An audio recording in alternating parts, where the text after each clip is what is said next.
Bem-vindo ao canal do Curso Bizu. Aqui você encontra a melhor preparação para a prova de título de especialista em cirurgia vascular. Antes da aula, deixe o seu like e comentário aqui embaixo e siga o canal do YouTube e o nosso perfil no Instagram para não perder nenhuma novidade.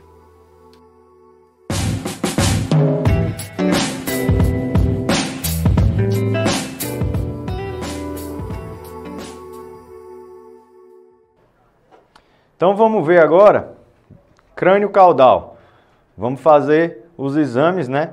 Doppler, angiotomografia, angiografia da cervical, torácico, abdominal e membros inferiores.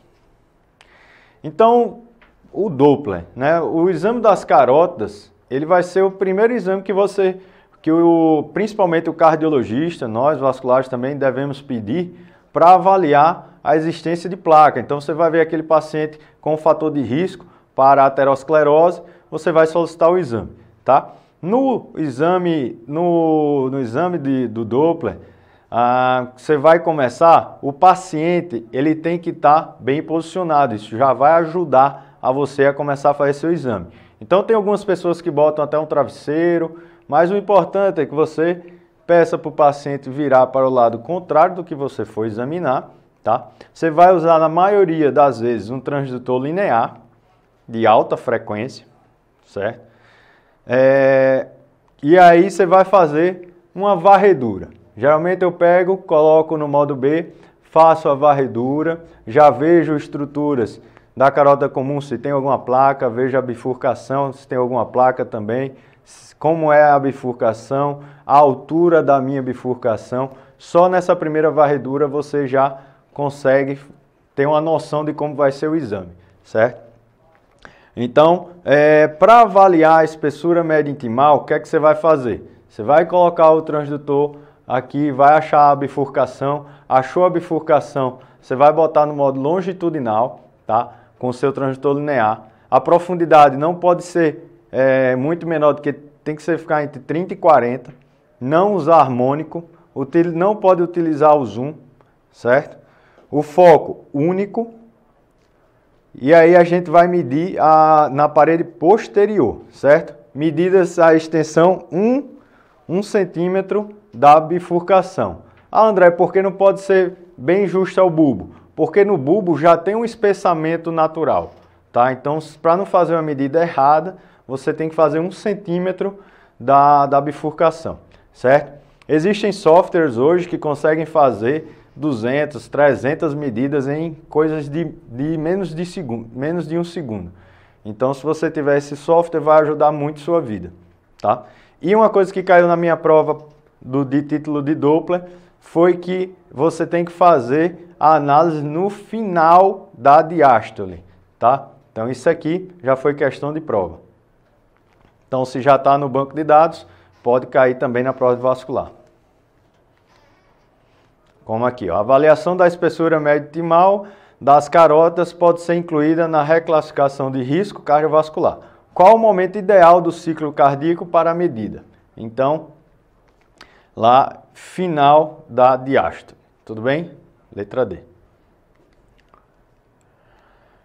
Então, ontem a gente viu a aula de aterosclerose, né? Então, vocês já sabem como é formada toda essa placa, de todo aquele mecanismo que eu falei ontem, certo? Então, como eu falei, para avaliar essas placas, você fez a varredura, tá lá, fez a espessura da média intimal, e aí você pode fazer a avaliação das placas, tá? Em paciente que tem placa, pessoal, não é obrigado você fazer a medida da espessura média intimal. Isso tem lá muito bem explicado na diretriz de Doppler de carótidas da Sociedade Brasileira de Cardiologia, que é onde o pessoal do livro também pegou várias imagens e várias informações, tá?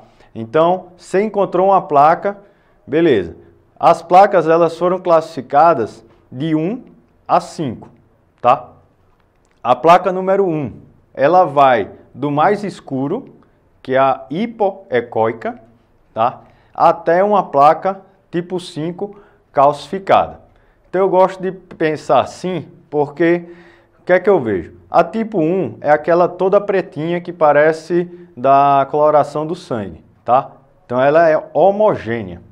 A tipo 2, ela é mais de 50% hipoecóica, tá? Como vocês conseguem ver aqui, existe a placa, tem uma parede irregular, mas ela tá com a mais de 50%, ela é mais pretinha do que branca. Já no tipo 3, você vai ver mais parte branca do que parte preta. Então ela já tem mais conteúdo hiperecóico do que hipoecóico, tá? E na tipo 4, ela torna-se voltar homogênea. Olha como ela é toda branquinha aqui. Então, essa daqui é homogênea hiperecóica, tá? Então é sempre assim, você vai começar com homogênea, aí vai ficar heterogênea predominantemente hipoecóica, aí já vai partir para o 3, heterogênea predominante hiperecóica, aí vai voltar a ser uma homogênea e depois calcificada. Aí, André, qual a diferença dessa daqui que está toda branquinha para essa daqui?